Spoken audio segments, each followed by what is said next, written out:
ou encore fort souvent, les actions se chevauchent et ainsi donc des dépenses importantes sont faites, mais les résultats ne se trouvent pas au rendez-vous. À ce titre, il y a nécessité à ce que les stratégies de riposte aux crises alimentaires soient mises en œuvre de manière beaucoup plus systématique. Certes, nous venons de préparer un plan de préparation aux crises de sécurité alimentaire. Ce plan, comme l'a si bien dit le coordonnateur, moi je parle à partir bien entendu des informations fournies par le coordonnateur, des informations qui sont issues de vous. Alors, il n'est pas trop tard, on peut faire beaucoup de choses, car nous espérons bien sûr trouver des solutions de riposte. Nous sommes en situation de mettre, si vous voulez, de quintupler les énergies pour pouvoir aboutir à des résultats concluants en matière de lutte contre l'insécurité alimentaire. Ce qui est important dans cet exercice, c'est que, alors, l'exercice est tout à fait important, l'exercice est intéressant, l'exercice que nous venons de faire est tout à fait extraordinaire. Mais il constitue un point de départ important, accouchant bien sûr d'un premier document et des outils qui sont issus de ce travail, qui s'inscrivent dans une démarche participative, dans une démarche évolutive. Le plan de préparation va être mis à jour au besoin. Oui, ça doit être mis à jour, parce que le plan, si vous voulez, n'est pas permanent. Il faut de temps en temps revenir sur ce plan parce que les situations changent. Et à chaque fois qu'on est en face d'une nouvelle situation, il faut bien sûr que ce plan puisse s'adapter à la réalité existante.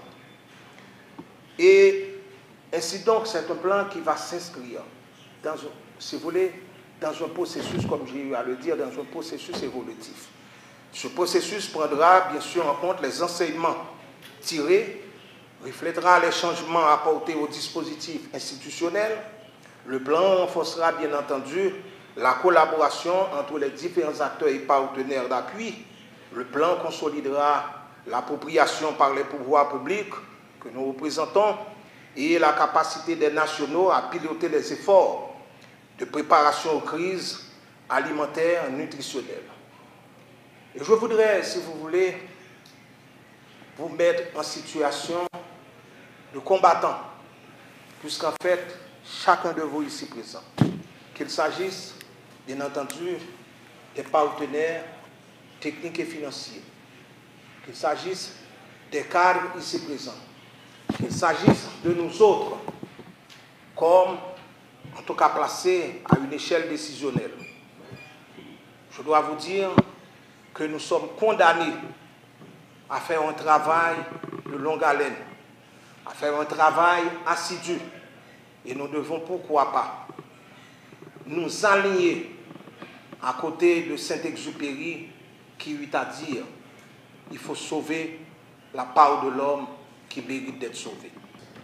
Moi, je voulais rappeler et je voulais assurer que nous tout tendez comprendre que ce n'est pas un bagage qui est facile diriger, gouverner, parce que charger problème. Et nous tous là, nous connaissons en pile problème.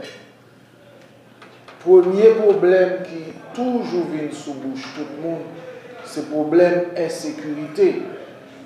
Et c'est pendant que nous travaillons sur la question insécurité que nous devons rappeler que l'accord 3 avril 2024 là, qui établit transition pacifique et ordonnée, c'est déjà prévoit dans l'article 20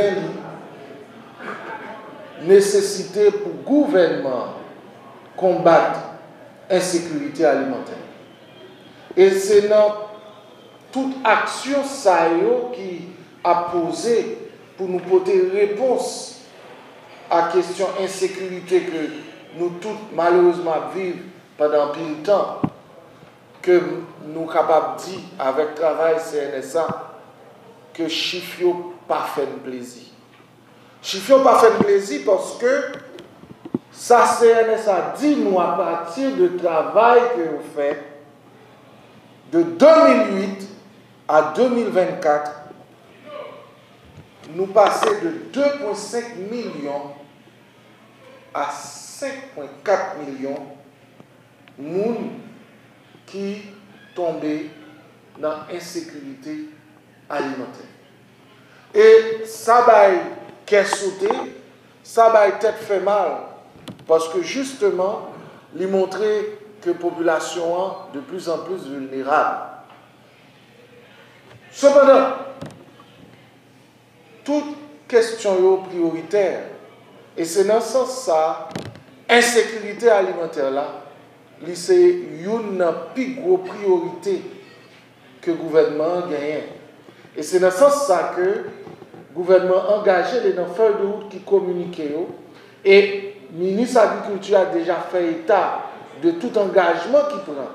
Et c'est ça que fait une fois encore nous saluer le travail qui fait là et qui montrait à quel point, à travers CNSA, que l'État haïtien engagé, malgré nous avons mené une bataille sur tous les fronts. Et je dis encore, nous avons dit, et nous tirer sonnette à l'arme sous massive déportation que frères Action nous a subi actuellement. Qui fait que hier nous faisons réunion pour nous connaître au niveau de l'État haïtien, c'est une réunion dans la primature qui était réunie, qui mettait plusieurs partenaires, ministres, directeurs généraux pour coordonner les réponses que nous avons. Et c'est sûr que situation malouque ça pour l'ajouter à la situation déjà très grave que nous vivons, tant pour ça qui vient à l'insécurité en général et insécurité alimentaire.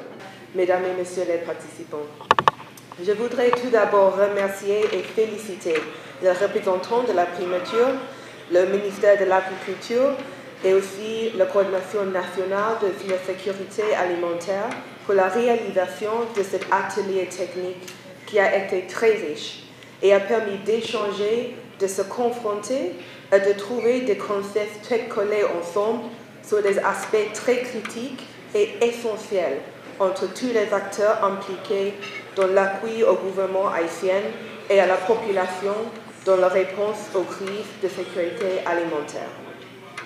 Représentants de la primature, mesdames et messieurs, Haïti est face à une situation très critique, comme cela a été démontré dans la nouvelle analyse IPC présentée dernièrement par la CNSA et qui soulignait que près de la moitié de la population est confrontée à des niveaux élevés d'insécurité alimentaire aiguë et nécessitait une action urgente. Aujourd'hui, le travail intense effectué au cours de ces 3 derniers jours a permis d'établir, grâce à la collaboration des acteurs gouvernementaux, humanitaires et de développement concernés par la sécurité alimentaire, des bases claires et des mesures conjointes qui permettront au gouvernement haïtien de finaliser le plan de réponse aux crises alimentaires. En effet, aujourd'hui, plus que jamais, une fois finalisé et validé ce plan, permettra de mettre en œuvre rapidement et de manière concertée des réponses claires pour prévenir et atténuer les impacts d'une potentielle crise. La Banque mondiale est heureuse de soutenir ce processus pour la réalisation du plan par le gouvernement d'Haïti à travers le projet PASA, le projet d'agriculture résiliente pour la sécurité alimentaire. Mesdames et messieurs, la Banque mondiale que je représente est un partenaire de longue date du gouvernement Haïti et du secteur agricole en particulier. Aujourd'hui, nous félicitons les efforts du gouvernement et de tous les acteurs concernés dans l'élaboration de ce plan et nous renouvelons notre engagement pour continuer à appuyer le gouvernement haïtien dans leurs efforts liés à la lutte contre l'insécurité alimentaire à travers nos projets et en collaboration avec des partenaires à tous les niveaux. Mesdames, Messieurs, nous avons encore une longue route devant nous, mais ce n'est qu'en s'appuyant et en travaillant ensemble que les efforts que nous sommes en train de faire permettront à terme de produire conjointement des résultats significatifs, un réel impact et aider les pays à faire face aux principaux facteurs de fragilité et de pauvreté.